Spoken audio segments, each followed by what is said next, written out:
ভারতবর্ষের নাট্য ইতিহাসে কালিদাস প্রথম যুগের নাট্যকারদের অন্যতম। রসশাস্ত্রে আধিপত্যের কারণে মহাকবির আসনে তার অধিষ্ঠান। তার রচিত প্রথম নাটক এক অমর সৃষ্টি মালবিকাগ্নিমিত্রম। আমাদের পরিকল্পনা মহাকবি কালিদাসের এই নাটকের আলোয় আধুনিক সমাজের গুরুত্বপূর্ণ অথচ উপেক্ষিত কিছু চিন্তা ভাবনার মূল্যায়ন। চিরায়ত এই কাব্যিক উপস্থাপনার মাধ্যমে আমাদের উদ্দেশ্য মানব ধর্মের লক্ষ্য অন্বেষণ করা, জীবন দর্শনের অভিমুখ নিশ্চিত করা ও প্রকৃতির সঙ্গে একাত্ম হয়ে থাকার গুরুত্ব অনুধাবন এবং তার প্রচার। কালিদাসের অমর নাট্যভাষায় প্রকৃত রাজধর্মের অনুসন্ধান, প্রকৃত সৌন্দর্যের জয়গান ও পবিত্র প্রেম রসের রসাস্বাদন নাট্য কলাকুশলীদের যেমন আত্মিক চেতনার উন্মেষ ঘটাবে, তেমনি দর্শক মণ্ডলীর কাছে তা হবে এক অপার আনন্দানুভূতি। এ আমাদের স্থির বিশ্বাস। কালিদাসের সেই অমর সৃষ্টির আলোয় আজ আমাদের উপস্থাপনা শৃঙ্খল ও সিনজিনি। পরিচালনা ফিরোজ খান্না, আবহ অঞ্জন গাঙ্গুলি, আলো মনিরুল ইসলাম, মঞ্চ পার্থ প্রামাণিক। বিভিন্ন ভূমিকায় যারা রূপদান করেছেন: শিলা মৈত্র, মৌসুমী চন্দ্র, জয়ন্তী মণ্ডল, রুম্পা রায়, খেয়ালি রায়, সাকিনা খাতুন, শুভ্রা চক্রবর্তী, প্রীতি চক্রবর্তী, কল্লোল মৈত্র, জয়ন্ত দাস, অভিজিৎ নাথ, রতন রায়, অনুপম দাস, সুব্রত শীট, লব চৌধুরী, অরিজিৎ মণ্ডল ও ফিরোজ খান্না। শুরু হচ্ছে নাটক শৃঙ্খল ও সিনজিনি।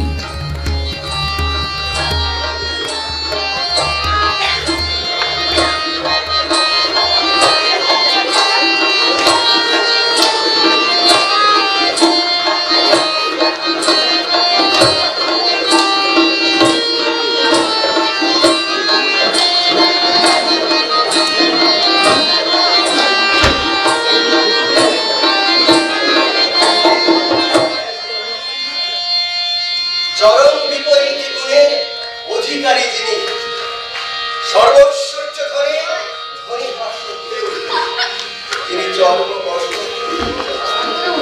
যার পর্বত চূড়া সমঝোটা পবিত্র গঙ্গোত্তকের স্থল, মদন ভস্যকারী তৃতীয় নয়ন ও ক্ষমা সুন্দর অর্ধনিমিলিত চক্ষুদয়, যার সেই রঙ্গুধারী বিরাট পানি ফণিভূষণ নটরাজকে আমাদের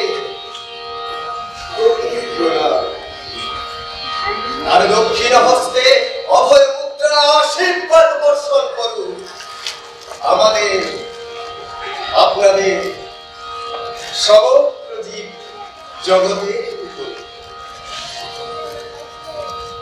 মহাকবি কালিদাস শারদানন্দ, মহাকবি কালিদাস শারদানন্দন, মহাকবি কালিদাস শারদানন্দন রচন করে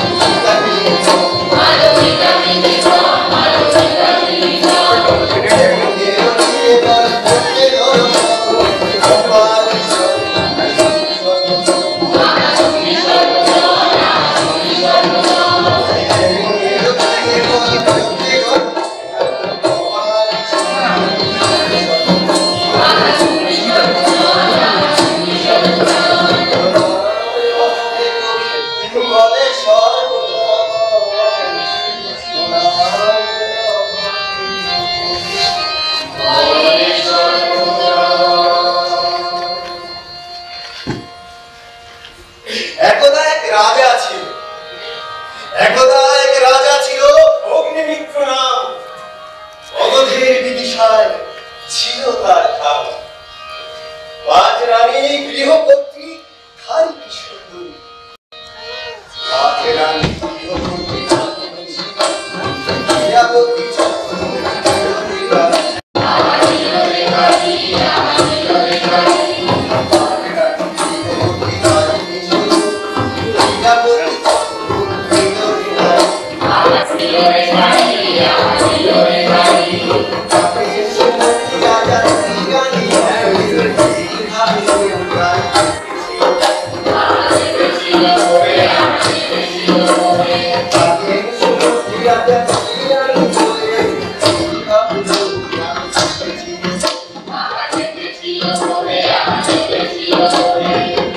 পার্শ্ববর্তী রাজ্য ছিল বিদর্ভতার নাম। পার্শ্ববর্তী রাজ্য ছিল বিদর্ভতার নাম। মাধব সেন পাইত শেখা রাজার সম্মান। রাজ্যে শাস্ত্র ঠাকুর অগ্নিমিত্র মানুষের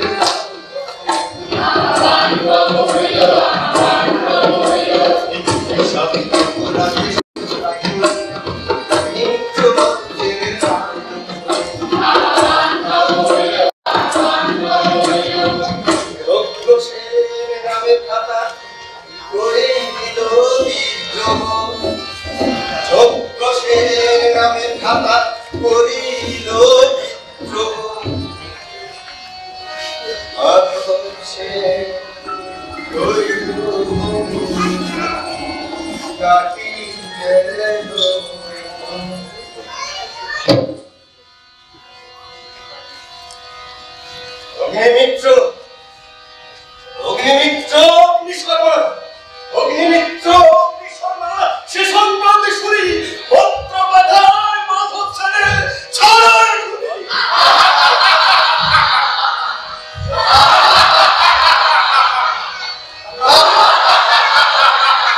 হাস্য করে পত্র দেখি বিদর্ভের প্রতি। হাস্য করে পত্র দেখি বিদর্ভের প্রতি। ভিতরে ফিরাই দিল চঞ্চল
সেনা প্রধানের সঙ্গে জটিল করা এক অবিশ্বাসের পরিবেশ বিলম্বের একটা প্রয়োজন নেই বলে আমার বিশ্বাস। আচ্ছা, বসুমিত্রকে কি যুদ্ধ পরিচালনার দায়িত্ব দেওয়া যায়? রাজ বসুমিত্র তার অভিজ্ঞতা সঞ্চয়ের উদ্দেশ্যে সীমান্ত যাত্রা করতেই পারে, কিন্তু যুদ্ধ পরিচালনার ক্ষেত্রে ছেলের উপর আমার পূর্ণ আস্থা আছে।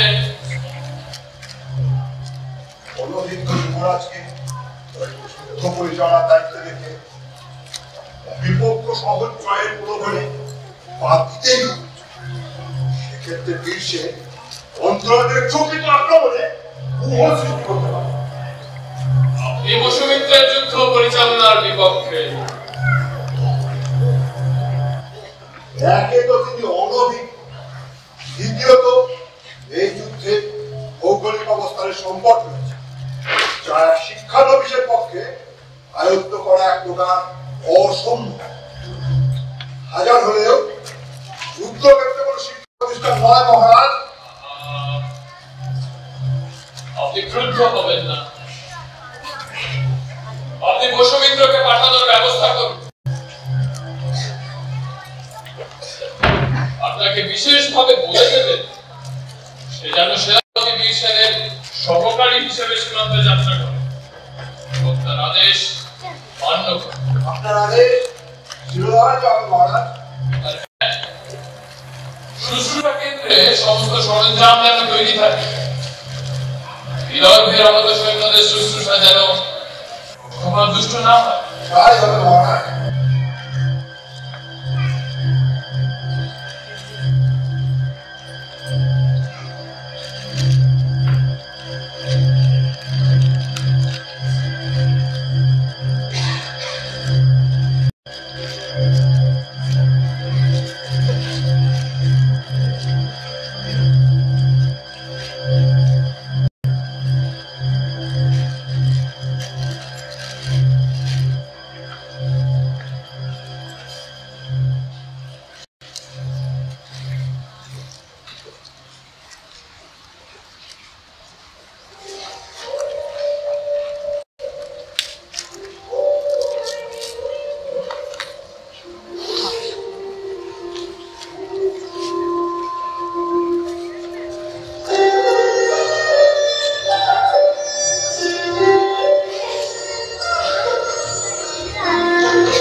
নিষ্কলঙ্ক তাম্বুল পত্রের ন্যায় চন্দ্রমা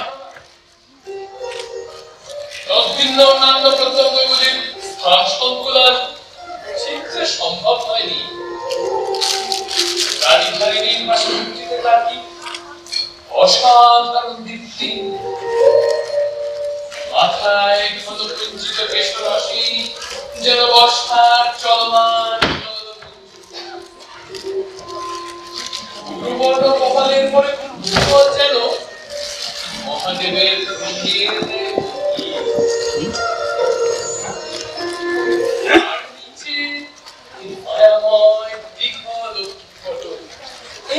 যেন সিদ্ধ ঠিক যেন বর্ষায় সদ্য স্নাত সমাজিত এক অপূর্ব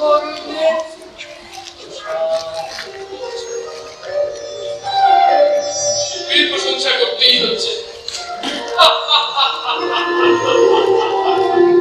এসো এসো, আমি যে ঠিক ভারী অপেক্ষা করছিলাম। সে তো বুঝলাম, কিন্তু কি যেন বলছিলে আপন মনে? কে সেই ভাগ্যবান? আচ্ছা তুমি বলো গৌতম, শিল্পীরা কি স্বভাবতই প্রেমিক? নইলে ছবিতে এমন মাধুর্য মানে কি? সে তুমি আবার কার প্রেমে বললে? না এমন কিছু নয়। না বললে শুনছি না। তোমার দৃষ্টি সুদূরের পানে।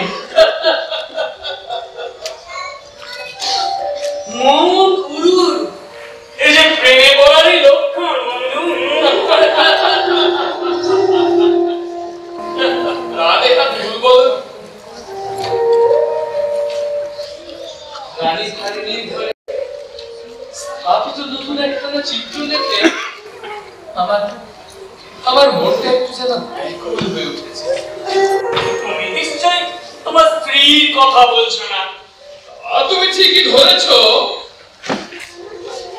রানী ধারিণীর ঘরে চিত্রিত এক অপরূপা নারীর মুখশ্রী দেখে আমি একেবারে মুগ্ধ হয়ে গেছি। তাই বলছিলাম চিত্রী হৃদয়ের মাধুরী ঢেলে তাকে যতটা সুন্দর করে এঁকেছেন সে কি সত্যি এতটা সুন্দর? বুঝেছি, তোমার কথা শুনে আমি ঠিক বুঝতে পেরেছি তুমি কার কথা বলছো। তুমি জানো না কি রানী নিজস্ব পরিচারিকাদের মধ্যে অন্যতম প্রকৃত সুন্দরী কে কে সে?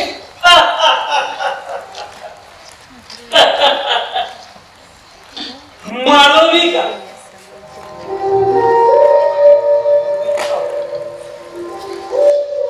মালবিকা?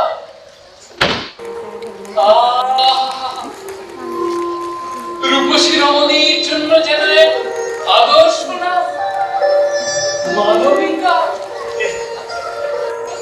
নাম শুনে যা এত প্রেম জাগে। সে নারী কেমন বল। এই না হলে তুমি আমার বন্ধু, তুমি তো আমার উৎসাহ বাড়িয়ে দিলে। তবে তাকে একবার দেখবার বিলক্ষণ বিলক্ষণ। তবে তার জন্য তোমাকে একটু অপেক্ষা করতে হবে। অপেক্ষা? মানে তার নৃত্যের সবিশেষ রুচি দেখে রানী তাকে নৃত্যাচার্য গণদাসের গিয়ে নৃত্য শিক্ষার জন্য পাঠিয়ে দিল। এখন আচার্যের অনুমতি ছাড়া তার দেখা পাওয়া কঠিন হবে। তোমার ইঙ্গিত আমার কাছে স্পষ্ট বন্ধু। হারিনি তাকে লুকিয়ে রাখতে চাইছেন, তাই তো? তোমার বিশ্লেষণের দৃষ্টি থেকে গোপন করার উপায় নেই। তোমার কাছ থেকে দূরে পাঠানোর তার উদ্দেশ্য আছে।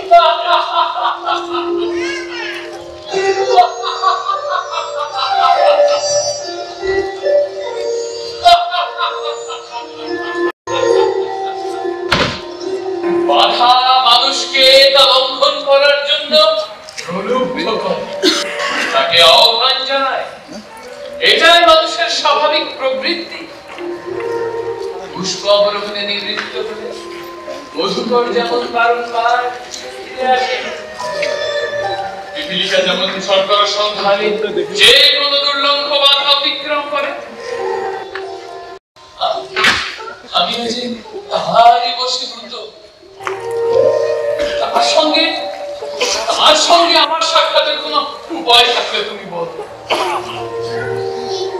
আমি অলক্ষে কোন দাসের গৃহ থেকে তাকে তোমার কাছে নিয়ে আসা। তুমি চেষ্টা করলে তা বিফলে যায় না বন্ধু। তোমার উপর আমার সে বিশ্বাস আছে। তোমার অনুরোধ রাখা কঠিন হবে, তবে আমি চেষ্টা করব। তাই করুন। আমি নিরাশায় রইলাম।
রেখায়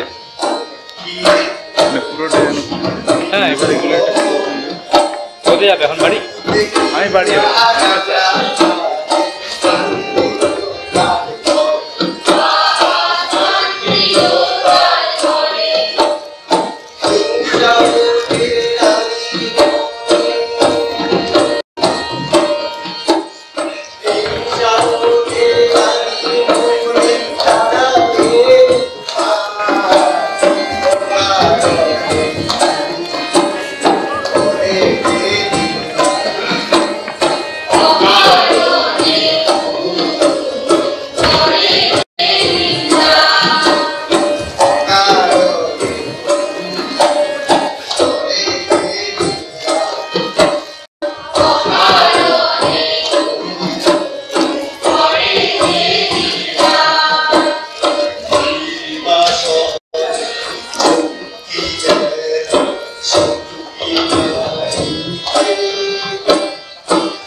বলো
কাটতে গেলে মাথা থাকলে তো কাটবে, সে অনেক আগেই কাটা পড়েছে।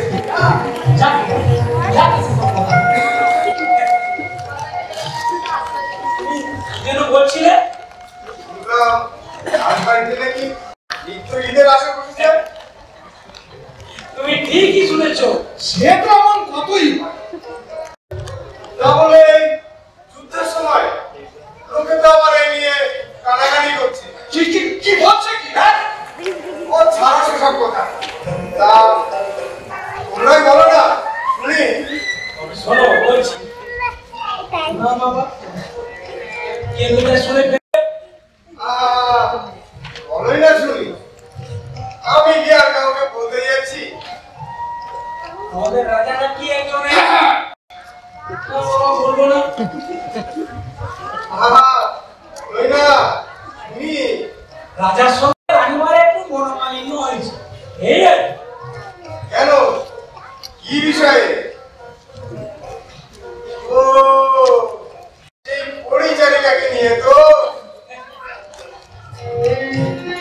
ও তুমি বুঝি ব্যাপারটা জানো? রানীমা সে নতুন পরিচারিকা যে রানীমার সাথেই থাকতো, তাকে এখন সেখান থেকে সরিয়ে দিয়েছে। কেন গো? সে রাজা চোখে পড়েছে। চলো না, বকবক করতে হবে না। আরে যাচ্ছি বাবা যাচ্ছি, তোর প্রাণের কথা কইছি, সে তোমার আশ্রয় ছিল। হ্যাঁ, আমি দেখলাম বিদূষক রাজ্য বলতো পণ্ডিত কৌশিক এই বক্তাবলী এই তিনজন মিলে সোরা পরামর্শ করছে। তার শেষ হলা রাজাকে তার নৃত্য দেখানো শোনাবো।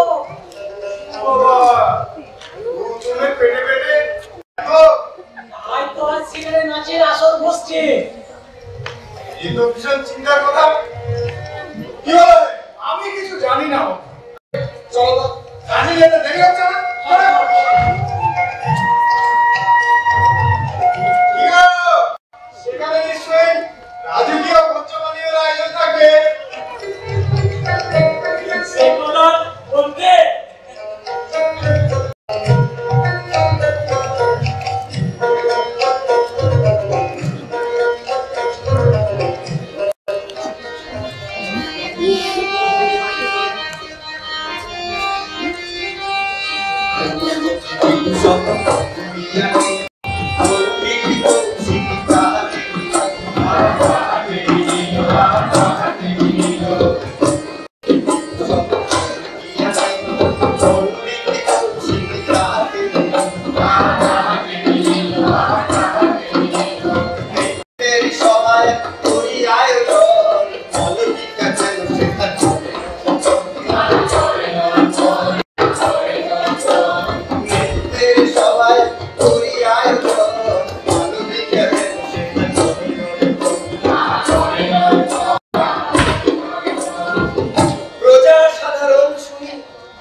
আপনি ঠিক বলেছেন ভগবতী।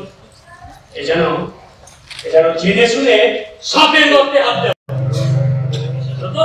বিশেষত রাজবাড়িতে রানী ধারিণীর নিহাতি দুর্বল নয়, তার সঙ্গে যা আকালাম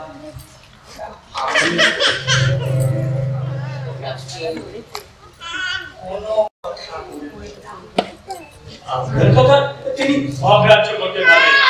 আর বকুল রানীমা আসছে কিনা সেদিকে লক্ষ্য রাখবেন। আমি দেখছি।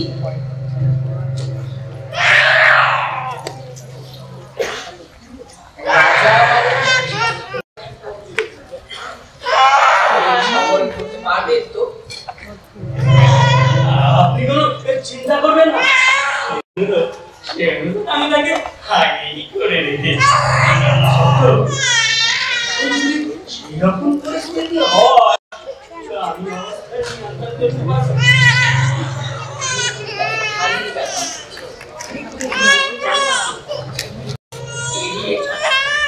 আর বলতে জানাজানি হলে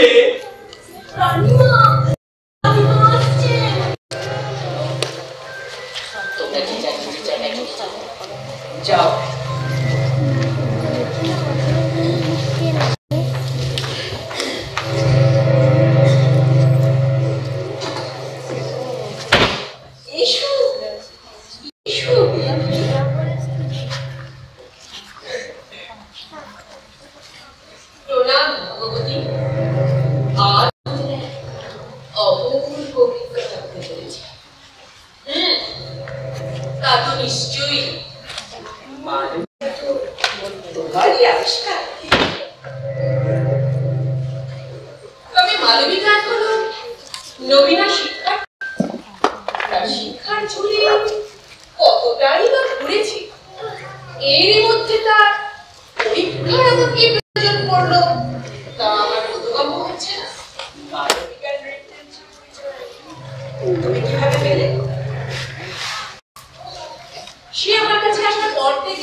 সুন্দরী পরিচারিকা রাখার বিড়ম্বনা থেকে মুক্তি আশায় রবিদাসের প্রস্তাবে সাড়া দিতে আমি বিলম্ব করিনি।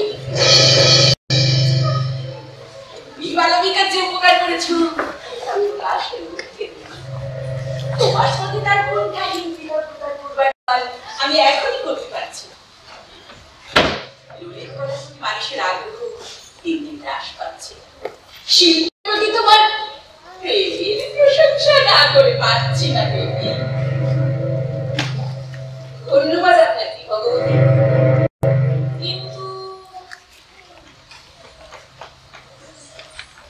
কিন্তু একটি প্রশ্নের সদুত্তর আমি পাচ্ছি না।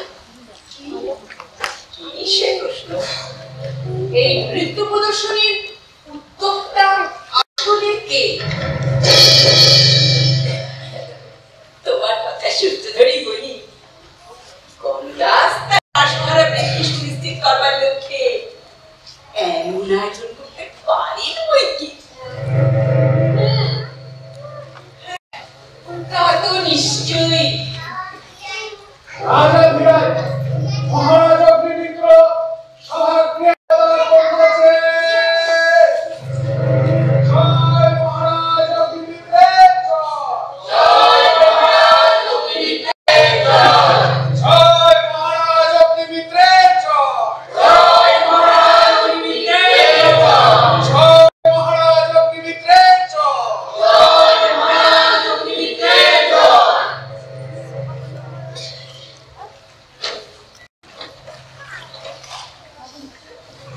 স্বাগতম ভগবতী, আপনি আসন গ্রহণ করুন।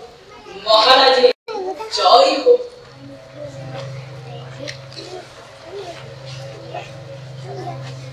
মহারাজ, আপনি 100 বছর ধরে আপনার যে সর্বসভা মহাসার সবিতাকে প্রতিপালন করুন। এক মহাসার সুবিধা অর্থাৎ মহাপরাক্রমশালী পুত্রের জননী আরেক ধারে মহা আশার প্রসবিতা অর্থাৎ মুষলধার বৃষ্টিতে পুষ্ট এই পৃথিবী।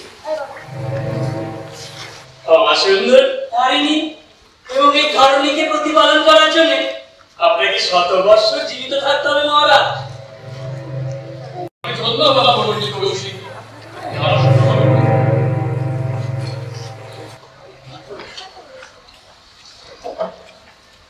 এবার তাহলে একটু প্রদর্শনীর আহ্বান করা হোক।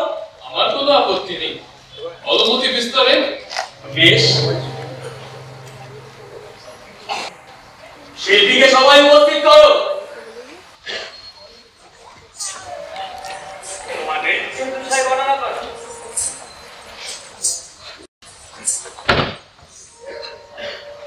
মহারাজের জয় হোক। প্রণাম রানীমা, আমার অভিবাদন গ্রহণ করুন। এবার নিশ্চিত বিষয় ঠিক করো। শিল্পীকে বিক্ষোভ করো না, শিল্পীরা কিন্তু তাকে বিষয় নির্বাচন করার সুযোগ দাও। তোমার নৃত্যের বিষয় বর্ণনা করো।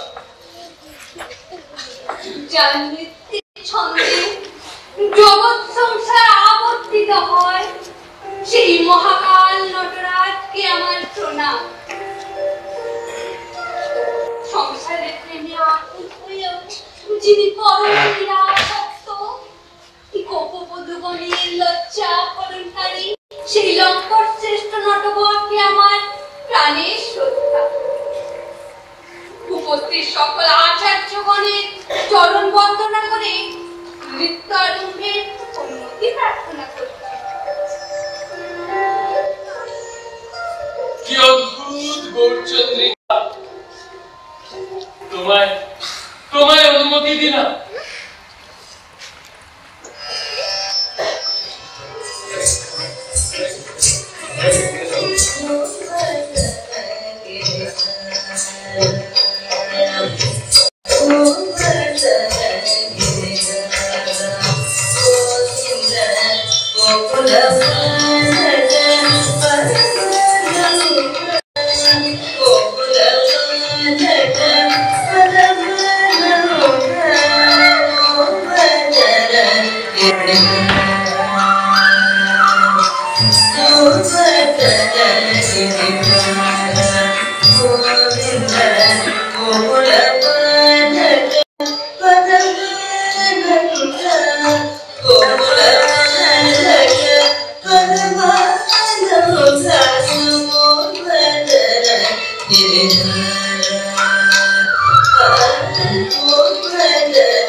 মধুকর পদ্মবধূর সন্ধান পেলে যেমন বাছুর জ্ঞান রহিত হয়ে পড়ে, চকুর যেমন চন্দ্রালোকের রেখা একাগ্র চিত্তে পান করে, প্রেয়সী তার প্রেমাস্পদে পদধ্বনি শ্রবণ মাত্রে যেমন আকুল হয়ে ওঠে, আমিও তেমনি এক ঘন প্রেমাঞ্জরসের সরোবরে আকণ্ঠ নিমজ্জিত হয়ে পড়ছি।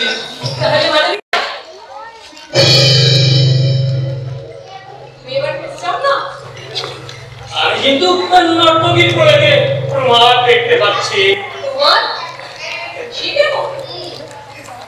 একটু বড় শুনে বলবে রাজসভায় উপস্থিত আমাকে বিধিপূর্বক অর্চনা করার তুমি তা করনি। আমার অপরাধ মার্জনা করবে না। আমি কিন্তু মৃত্যুর পূর্বেই সকল আচার্যগণের চরণ বন্দনা করে তবেই আমার মৃত্যু আরম্ভ করব। এখন আপনি যদি আমার আচার্য হতে অপারগ হন, সে কথা ভেবে সমুচিত সত্য তো কারো অসম্মান না করেও দিব্যক প্রশ্নের সদুত্তর কেমন ভাবে দিতে হয় তা মালবিকার কাছ থেকে আপনার শিক্ষা নেওয়া উচিত। আর যে গৌতম, আচ্ছা আচ্ছা, আমি পরাজয় স্বীকার করছি। এখন পুরস্কার স্বরূপ নৃত্যশিল্পীকে বিশ্রাম দাও। নিশ্চয় তোমার অনেক উন্নতি হবে। এখন যাও বাছা, বিশ্রাম নাও। তোমার আচার্যকে আমাদের প্রণাম জানিও।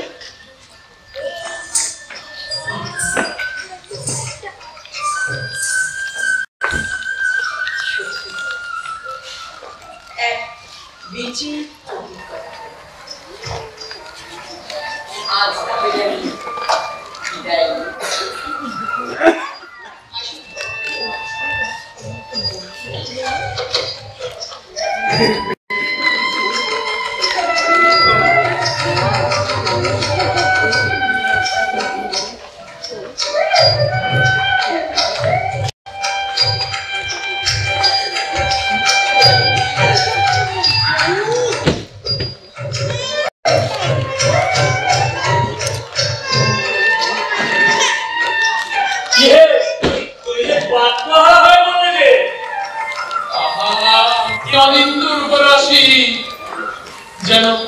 যেন প্রফুল্ল বল্লিবেষ্টিত তন্নি কমল তরু মেঘপুঞ্জের রাশি আমার নিজের নয়নের প্রতি আমার ঈর্ষা তার মাত্রা হারাচ্ছে। কি বিপদকে তুমি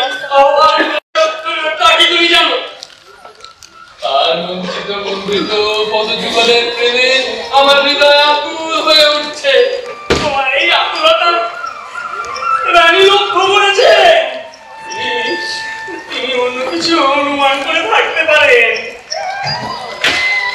অপেক্ষা চিন্তার বিষয়।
সুনিশ্চিত করতে হবে।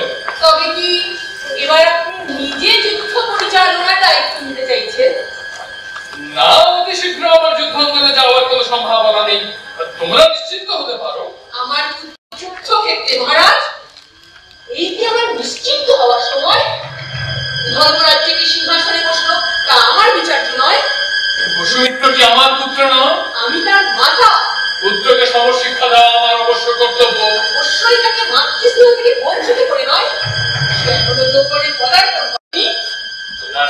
ছায়া তার শৈশবকে প্রলম্বিত করবে। তার উপর যুদ্ধের দায়িত্বভার দিয়ে আপনি নিশ্চিন্ত হতে পারেন না। তোমার চিন্তা অকারণ। আমার মনে হয় চিন্তার ভার আমার, আর আমি সেই নিয়েই নিবিড়ভাবে চিন্তিত। রাজ্যের নৃত্যগীতের আয়োজন দেখে আমাদের তা মনে হচ্ছে না। বনবাসের অনুরোধেই এই আয়োজন করতে হয়েছে। দেশের রাজপুত্রকে যুদ্ধ জয় পাঠিয়ে রাজা রূপুর নিকরের মনোনিবেশ করেছে, তাকে অমঙ্গলজনক নয়। কি বলতে চাচ্ছি তুমি? মহারাজ রাজ্যের সর্বময় অধীশ্বর। রাজার দুর্বলতা সমগ্র রাজ্যকে দুর্বল করে। আপনার এই দুর্বলতার মাধ্যমে আমার সংসারের কাছে, রাজবাড়ির কর্মী পরিচালক মহলে, রাজ্যের প্রজাদের কাছে যে বার্তা যাচ্ছে তা কারো পক্ষেই মঙ্গলকর হবে না। রাজ্যে বিশৃঙ্খলা ছড়িয়ে পড়লে তখন আপনার সংযমের বাণী কিভাবে প্রচার করবেন মহারাজ? নারী বাল্য বয়সে পিতার আদর্শে শিক্ষিত হন, যৌবনে স্বামী সেই স্থান পূর্ণ এই বৈফল্য আপনার অন্তর্মহলে কোন আদর্শের সূচনা করবে মহারাজ? আপনাকে এই দুর্বলতা পরিত্যাগ করতে হবে। সংসারের শান্তি বিঘ্নিত হলে তার রক্ষার দায় আমার উপরেই বর্তায়। আশা করি আমার কঠিন সিদ্ধান্ত নেওয়ার আর প্রয়োজন হবে না। আমি যথাসাধ্য চেষ্টা করব।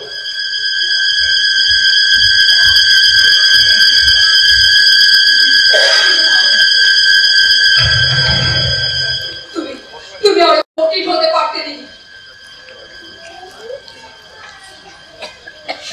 অন্দরমহলে বিচার আমার হাতে, এ কথা মিথ্যা। তবে তিনিও রাজ্যের অধিপতি, আমার সম্মান রক্ষার দায় সে আমারই পড়ে। কিন্তু রাজা যদি নিজের আবেগ প্রশমিত করতে না তখন মানবিকার শাস্তি নির্ধারিত হবে। আমাকে একটু ভাবতে দাও। আচ্ছা, মানবিকাকে তোমার কেমন মনে হয়? মানবিকা অত্যন্ত বুদ্ধিমতী, সংযমী ও গুণবতী। হ্যাঁ, গুণবতী তো বটে। এই স্বল্প সময়ের মধ্যে সকলে কেমন তার কর্তৃত্ব স্বীকার করে নিয়েছে।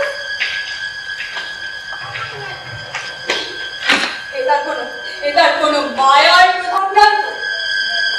না, এরা আমার সন্দেহ সে কোনো সম্ভ্রান্ত পরিবারের কন্যা।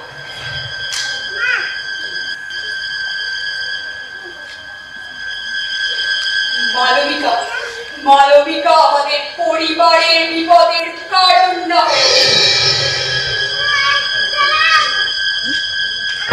আপাতত বিপদের কিছু দেখছি না, অন্তত যতক্ষণ না তা আমাদের স্বাভাবিক কর্মের প্রভাব বিস্তার করে। তুমিও স্বাভাবিক কর্মে মনোনিবেশ করো। বেশ, বসন্ত সমাগমে দোলারাবণ বিদিশার বিশিষ্ট সংস্কৃতির অঙ্গসর। তুমি মহারাজকে দোলারাবণে আমন্ত্রণ জানাও।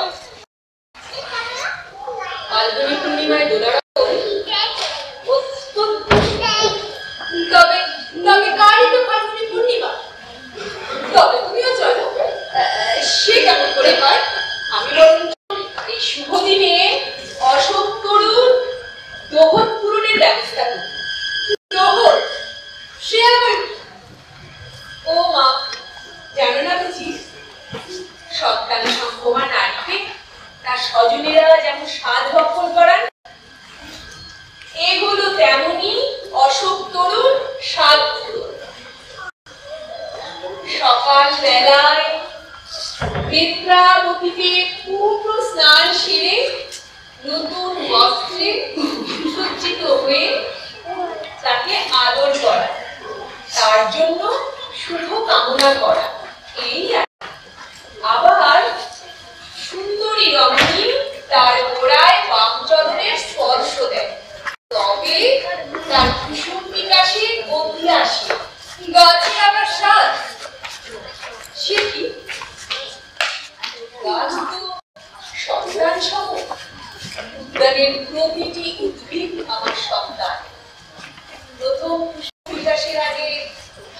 তাদের একটু আদর দেব না?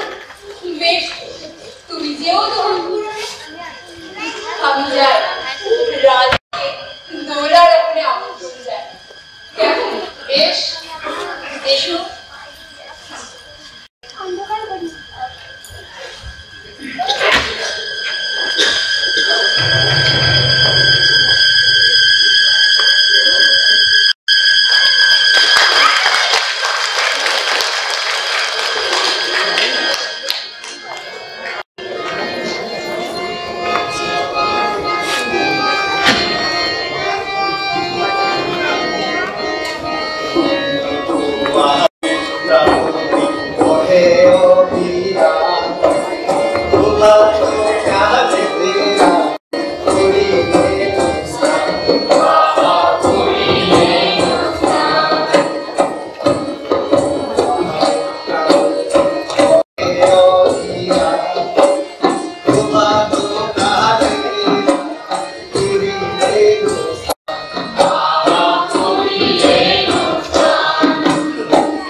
কথাটা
মহাভাবী পুষ্টি করুক আনন্দ।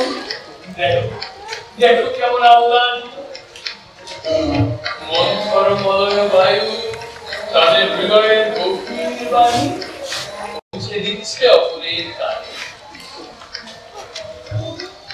প্রিয়া যেমন ভীত হয়ে প্রেমাস্পদের বুকে আশ্রয় নেয়, তেমনি তেমনি অলিকুলের সহসা আগমন তাদের কুসুম কোমল হৃদয়ে এক সন্ত্রাসের ভাবাবেগ তৈরি করেছে।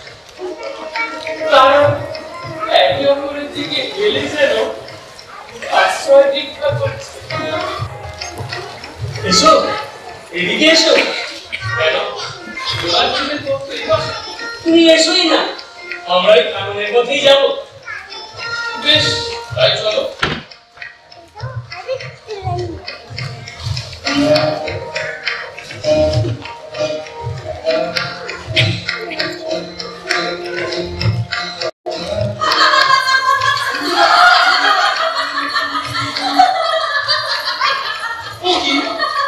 কারা ওখানে? তোমার প্রতিষ্ঠা মালিকা। ওরা ওখানে কি করছে? হয়তো তোমারই অপেক্ষায়। এসো এসো, আমরা ওই বৃক্ষের অন্তরাল থেকে তাদের বার্তালাপ শুনি।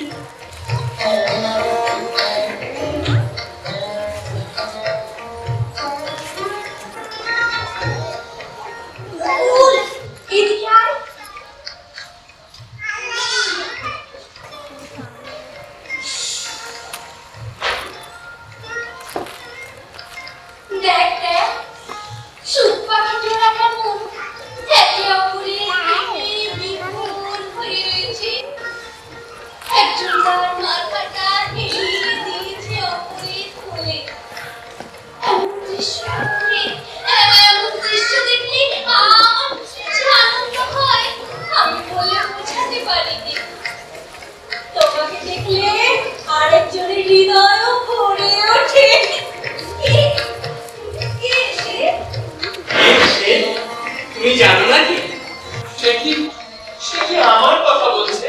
কেন জানো না বুঝি? অমৃতা স্বপ্ন নাই বা দেখে বা স্বপ্ন আর কেউ দেখুক আর নাই দেখুক, আমি তো দেখেছি। কি কি দেখেছিস শুনি? তোমার নৃত্যের অভিনয়ে খসে পড়া ফুলের মালা খানি হাতে তুলে নিয়ে দাদা সে কি ব্যাকুল দৃষ্টি। রীতির অর্থ বুঝি একটাই হয়, পুরুষের চাহনির অর্থ না বুঝলে আমি নারী কিসে? তবে তোমার কোনো চিন্তা নেই, আমরা যা সব সামলে নেবে। তুমি অত্যন্ত বিচক্ষণ ব্যক্তি। এখন চলো তো আমাদের কাজে যাই। হ্যাঁ চলো। রানীমার মায়ের অবস্থা এখন কেমন? তিনি কি খুব কষ্ট পাচ্ছে? যন্ত্রণার উপশম কিছুটা হলেও তিনি এখন শয্যাশায়ী। বৈদ্য বলেছেন সাথে কিছুদিন সময় লাগবে। তাহলে আর কি? তুমি তো আছো রূপের অভিমানী হওয়ার অপরাধে। রানীমার দহনের স্বাদ তোমাকে পূরণ করতে হবে। তার চরণ প্রান্ত স্থানে আঘাত এনেছে কিনা। হাসিস রে সই। একেবারে তিনি যন্ত্রণায় খাত, তারপর এমন আশা ভঙ্গ। রানীমার কষ্ট আমি এখান থেকে বুঝতে পারছি। তোমার এমন কোমল হৃদয় যেন অসুখ তরুণ হামো কিশোর। বেলা হয়ে এলো তো, তাড়াতাড়ি চলো। হ্যাঁ চল। মা তাই নিজের দুপুরটা খুলে দিলে তোমার পায়ে পড়ানোর জন্য। এই দেখো। ও মা, কি সুন্দর।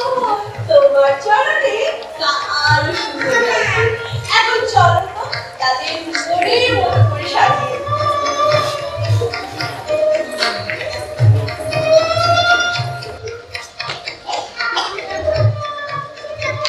চরণ তো নয়, যেন চরণ কমল। আমার অপরাধ নিষ্পেষণে এমন পাদুকাকে সেবা করতে পেরে আমি ধন্য যা কি যে বলিস সেবা বিধাতা তো আমার তার সেবা করার সুযোগ দিলেন না। আমার হৃদয় যে তার অপেক্ষায় আকুল হয়ে রয়েছে। তুমি শুনতে পেলে অপেক্ষায় মালবিকার অন্তর আকুল। এখনো কি তোমার সন্দেহ আছে? তার আকুলতায় আমার কোনো সন্দেহ নেই। মিলনের পথে বাধা দেখে আমায় দুশ্চিন্তায় রেখেছে। খাওয়ার সময় সবকিছু হবে, এখন যা করছো সেটা মূল না।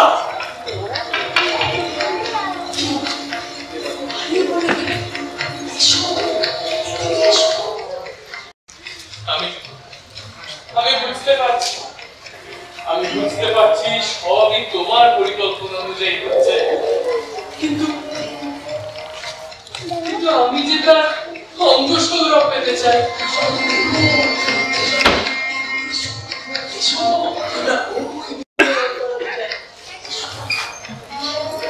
আমায় কি করতে হবে আমি তো কিছুই জানি না। রানীমা আমার সব বলে দিয়েছে, তোমায় কিচ্ছুটি চিন্তা করতে হবে না। এখন তোমার পায়ে আলতা পরিয়ে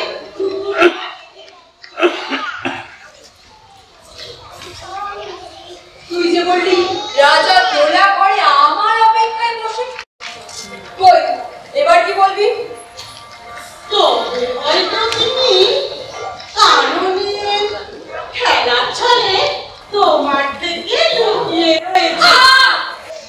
তুই কি যে করিস না, আমার সুন্দরীর ওপর যেন কারো নজর না লাগে। আমার স্পষ্টই ওই প্রত্যহ উঠে বলছিস সাত দিনের মধ্যেই ফুলে ভরে উঠবে। তুমি আমার কথা মিলিয়ে নিও। হ্যাঁ রে, তা যদি না হয় রানীমা তো এমন চরম স্পর্শ পেয়েও যদি পুষ্প বিকাশ না হয় তাহলে সেই তরুই নির্গুণ। রাজা এখানে এবার আর পালানোর পথ নেই। না, এবার তুমি তোমার কাজ শুরু করো।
কিছুতেই বিকশিত হতে পারছে না। তোমার তোমার অঙ্গ বড় সমৃদ্ধ দিয়ে তাকে ধন্য করো।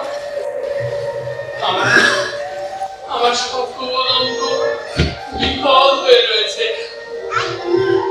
তাকে দয়া করো।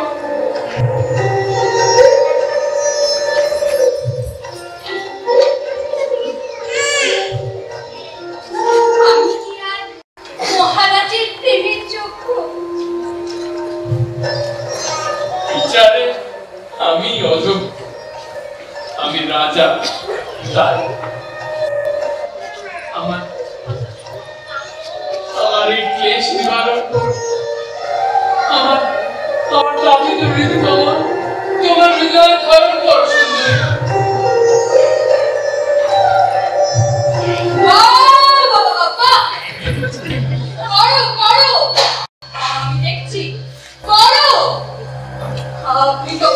আপনি তো বিশ্বস্ততার প্রতীক হয়ে উঠবেন মহারাজ। তুমি যে ভাবছো তা আসলে সঠিক নয় সুন্দরী। কি নয়? কোনটা নয়? আমার অস্তিত্ব নাকি আপনার অস্তিত্ব? নাকি এক পরিচারিকাকে আপনার প্রেম নিবেদন? কোনটা সত্যি নয় মহারাজ?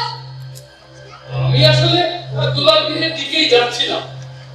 ইতিমধ্যে তাদের পাদপ পূজার আয়োজন দেখে কার্যক্রম বিস্তৃত হয়েছে। এই মাত্র পাদপ পূজা নাকি এক পরিচারিকার পাদপ পূজা?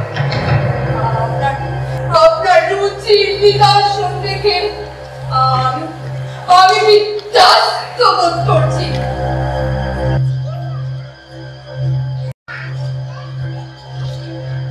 সুন্দরী,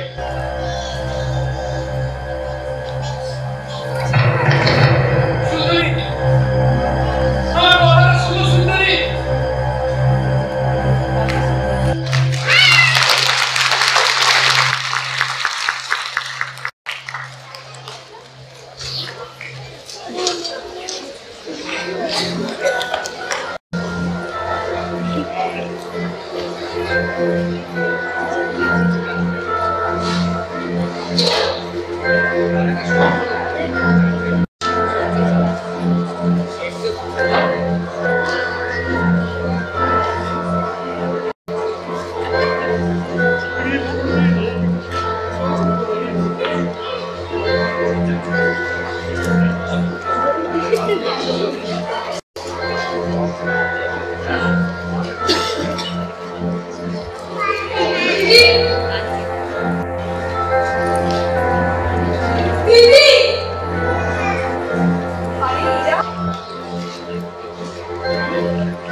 আমার সৌজন্য বিসর্জন দিয়ে আমি তোমার কাছে ছুটে এসেছি।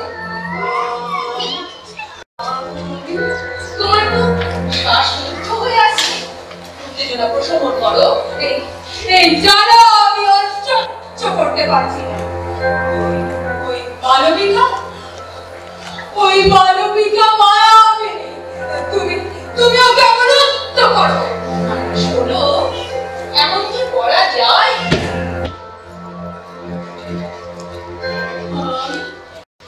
আমি তীব্র মানসিক যন্ত্রণা ভোগ করছি। শান্ত হবে না? আমিও একই যন্ত্রণা ভোগ করছি। এই অপমান আমার কাছে দুঃসহ। কি করেছে সে? তবে শোনো, তোমার কথা মতো আমি একসাথে অনঙ্গ পূজার ইচ্ছা প্রকাশ করে রাজাকে আহ্বান জানাই এবং তিনিও তা গ্রহণ করে। কিছু সময় আমি দোলাগৃহে পৌঁছে যাই। সেখানে রাজাকে দেখতে যাবে আমি ভাবি তিনি খেলার ছলে আত্মগোপন করে রয়েছে। সন্ধান করতে গিয়ে দেখি তিনি তোমার অশোক তরুণীকে মালবিকার সাথে প্রেম আলাপে ব্যস্ত। সেই কথা রীতি মেনে তুমি জুয়ারে তোলা রাখানোর জন্য মহারাজকে আহ্বান করেছিলেন। তিনি তোমার আমন্ত্রণ অগ্রাহ্য করেছেন। আমার বিচারে রাজার অপরাধ গুরুতর। রাজা, তুমি সেই মায়াবিনীকে বন্দী করো, সেই বিপর্যয়ের মূল। বুঝলাম, কিন্তু রাজা তাঁর কৃতকর্মের দণ্ড ভোগ করবেন না, তাও তিনি রাজ্যের অধীশ্বর। কিন্তু প্রশ্নাতীত নন। একজন সাধারণ প্রজাও তাকে প্রশ্ন করতে পারে, তার স্খলনে অঙ্গুলি তর্জন করতে পারে। কে তাকে দণ্ড দেবে? কেন? তুমি, আমি, আমরা সকলে।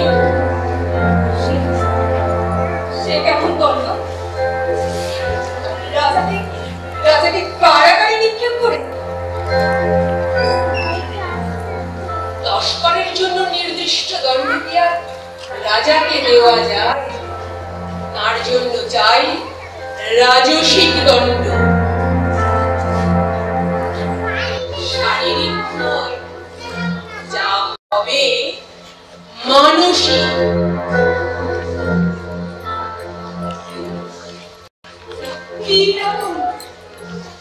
দাঁড়াও, আগে গৌতম ও বকুলের থেকে জেনে নেই মালবিকা এবং রাজার মানসিকতা। পরবর্তী পদক্ষেপ তার। তুমি কোনো চিন্তা করো না, যাও বিশ্রাম নাও, তোমার বিশ্রামের প্রয়োজন।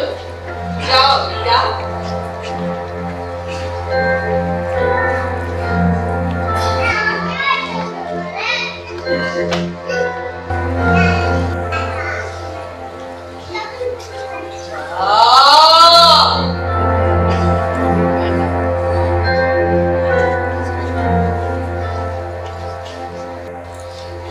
মালবিকার প্রতি রাজার দুর্বলতা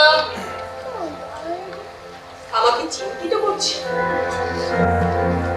সশরীরে দেখার পর তার ব্যাকুলতা ক্রমশ প্রবল হয়েছে।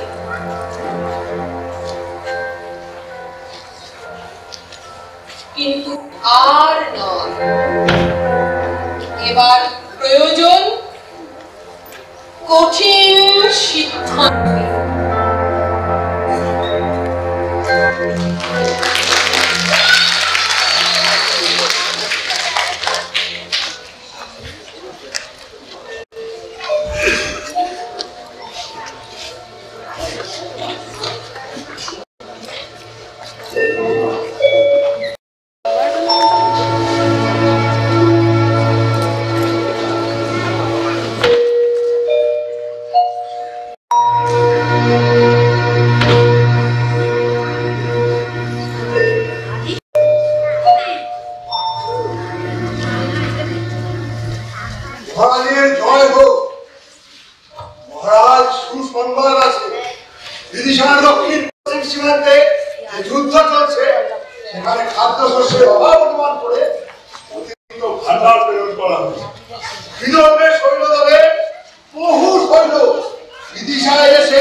যুদ্ধক্ষেত্রের পরিস্থিতিকে কেন বিদিশার জয় হয়েছে মহারাজ। আমরা এই সংবাদের জন্যই অপেক্ষা করছিলাম। তা আমাদের সৈন্যরা সব ফিরছে তো? তাই মহারাজ। আর মাধব সেন? মাধব সেন সিংহাসনে বসেছে আর যজ্ঞ সেনকে বন্দী করেছে। যুদ্ধ জয়ের জন্য মহারাজ ও মন্ত্রিসভার সকল সদস্যকে আমার অভিনন্দন। মহারাজ, আপনার সুযোগ্য সেনা অযোগ্য যজ্ঞ সেনকে পরাভূত করে সিংহাসনচ্যুত করেছে। মহারাজের জয় হোক, ঈশ্বর আপনার মঙ্গল করুন। বিদিশা ও বিদর্ভের সভ্যতা চিরস্থায়ী হোক। আমার তরফ থেকে আপনাদের সকলকে অভিনন্দন। যুদ্ধে বিদিশার জয় হয়েছে। তাদের আতিথেয়তার যেন কোনো অভাব না হয়, ভোজ্য পানীয়ের যেন কোনো অভাব না হয়। রাজ্যে দীপাবলির আয়োজন করুন। আজ থেকে